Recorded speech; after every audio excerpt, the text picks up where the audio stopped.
राधे राधे दोस्तों, आइए मांग मां महत्तम का 25वां अध्याय शुरू करते हैं।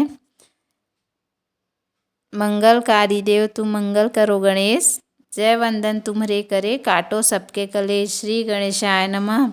25वां अध्याय प्रारंभ। पिशाच कहने लगा कि हे मुनि, केरल देश का ब्राह्मण किस प्रकार मुक्त हुआ, यह कथा कृपा करके विस्तार पूर्वक कहिए। देवदूती कहने लगा, केरल देश में वासु नाम वाला एक वेद पारंगत ब्राह्मण था। उसके बंधुओं ने उसकी भूमि छीन ली, जिससे वह निर्धन और दुखी होकर अपनी जन्मभूमि त्याग कर देश देश में घूमता किसी व्याधिग्रस्त होकर मृत्यु को प्राप्त हो गया। उसका कोई बांधव न होने के कारण उसकी अर्ध वैदिक क्रिया नहीं हुई और ना ही उसकी दाह क्रिया हुई। इस प्रकार क्रिया के लोप होने से निर्जन वन में प्रेत होकर चिरकाल तक फिरता रहा।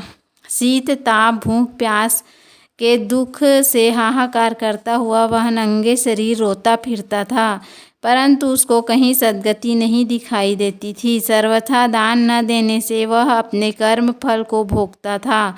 जो लोग अग्नि में आहुति नहीं देते, भगवान का पूजन नहीं करते, आत्मविद्या का अभ्यास नहीं करते, अच्छे तीर्थों से विमुख रहते हैं, जो दुखी लोगों को सुवर्ण वस्त्र तांबूल रत्न फल तथा जल नहीं देते तथा छल कपट से जीविका प्राप्त करने वाले, दूसरों तथा स्त्रियों का धन हरने वाले पाखंडी, कुटिल, चोर, बाल, वृद्ध तथा आतुर, स्त्रियों पर निर्दयता करने वाले, आग लगाने वाले, विष देने वाले, झूठी गवाही देने वाले, कुमार्ग पर चलने वाले, माता पिता भाई बहन संतान तथा अपनी स्त्री का त्याग करने वाले, जो सब तीर्थों में दान लेते हैं, पालन करने वाले, स्वामी को त्यागने वाले, गौर तथा भूमि के चोर, वेदों की निंदा करने वाले, वृथा द्रोह करने वाले, प्राणियों की हिंसा करने वाले, देवता गुरु की निंदा करने वाले, यह सभी बारंबार प्रेत पिशाच राक्षस तथा बुरी योनियों में जन्म लेते हैं। अतः बुरे कर्मों से बचकर धर्म के कार्य तथा यज्ञ दान और तप आदि करने चाहिए, क्योंकि कर्म फल अश्वमेव यज्ञ मिलता है। इस प्रकार प्रेत की गति देखकर पाप कर्म कदापि नहीं करने चाहिए। ब्राह्मण कहने लगा कि इस प्रकार उस केरल ब्राह्मण ने उस पर्वत पर अधिक समय व्यतीत करके एक मार्ग में एक पथिक को देखा, जो 2 गगरियों में त्रिवेणी का जल लिए हुए था। आनंद पूर्वक भगवान के चरित्र का गान कर रहा था। प्रेत ने उसका मार्ग रोक कर कहा कि तुम डरो मत, इस गगरी का जल मुझको पिलाओ, नहीं तो मैं तुम्हारे प्राण ले लूँगा। देवदूती कहने लगा कि उसको देखकर पथिक कहने लगा कि दुखी दुर्बल नंगे मुरझाए हुए तुम कौन हो? पैरों से पृथ्वी को स्पर्श न करके चलते हो, तुम्हारा उदर मांस रहित है। लोमेश जी बोले। प्रेत यह वचन सुनकर कहने लगा कि मेरे ऐसा होने का कारण सुनो। मैंने कभी ब्राह्मणों को दान नहीं दिया, अत्यंत लोभी क्रियाहीन, दूसरे के अन्न से पलने वाला और अकेला मिठाई खाने वाला था। मैंने कभी किसी को भिक्षा नहीं दी, न दूसरों के दुख से दुखी हुआ। प्यासे प्राणियों को मैंने कभी जल नहीं पिलाया। मैंने कभी छाता जूता दान नहीं किया, न किसी को जल का पात्र पान या औषधि किसी को दी। न मैंने अपने घर में कभी किसी अतिथि को ठहरा कर उसका सत्कार किया। अंधे वृद्ध अनाथ और दीनों को मैंने कभी अन्न से संतुष्ट नहीं किया और न किसी रोगी को मुक्त किया। न कभी ब्राह्मणों को दान दिया, न कभी अग्नि में हवन किया। बैसाख आदि मास में किसी को ठंडा जल नहीं पिलाया। न ही मैंने बड़ या पीपल का कोई वृक्ष लगाया, न किसी प्राणी को बंधन से छुड़ाया।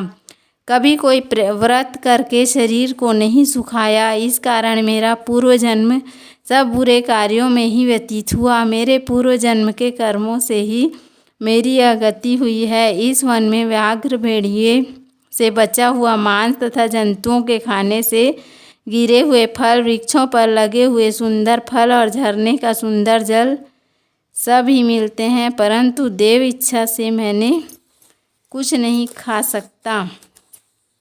सर्प की तरह केवल पवन भक्षण करके जीवन व्यतीत करता हूँ। बल बुद्धि मंत्र पुरुषार्थ से लाभ हानि सुख दुख विवाह मृत्यु जीवन भोग रोग तथा वियोग में केवल भाग्य ही कारण होता है।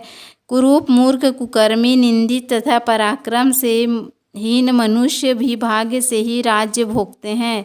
काने लूले लंगड़े नीतिहीन निर्गुण नपुंसक भाग्य से राज्य प्राप्त करते हैं। पर्वत पर भी बलवान राक्षस पिशाच रहते हैं, जिसमें से कभी कभी कोई कहीं कहीं वन में फिरते हुए अपने कर्म के अनुसार अन्न जल प्राप्त करते हैं, परंतु आपको उनका भय नहीं होना चाहिए, क्योंकि धर्मात्मा पुरुषों की उनकी पवित्रता ही रक्षा करती है। ग्रह नक्षत्र देवता सर्वथा धर्मात्माओं की रक्षा करते हैं। यह पिशाच आप जैसे भक्त की तरफ आँख उठाकर भी नहीं देख सकते। जो नारायण की भगवान की भक्ति से पवित्र रहता है, उसको प्रेत पिशाच पूतना कोई बाधा नहीं दे सकते। भूत बेताल पिशाच गंधर्व काकिन शाकिनी ग्रह रेवती यज्ञ मातृग्रह भयंकर ग्रह कृत्या सर्प कुष्मांड तथा दूसरे दुष्ट जंतु पवित्र वैष्णव की तरफ देख भी नहीं सकते। जिसकी जिह्वा पर गोविंद का नाम हृदय में वेद तथा श्रुति विद्यमान है, जो पवित्र और दानी है, ऐसे आपको कभी भय नहीं हो सकता।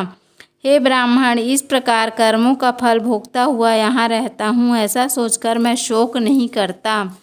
एक बार मैं जवालिनी नदी के किनारे पर गया था। वहाँ पर घूमते हुए मैंने सारस के वचनों को सुना था। इस प्रकार 25वां अध्याय समाप्त। 26वां अध्याय हम कल सुनेंगे। बोलो श्री हरि विष्णु भगवान की जय। उम्मीद है आपको हमारा वीडियो पसंद आया होगा। यदि हमारा वीडियो पसंद आया तो वीडियो को लाइक करें, चैनल को सब्सक्राइब करें। धन्यवाद। राधे राधे।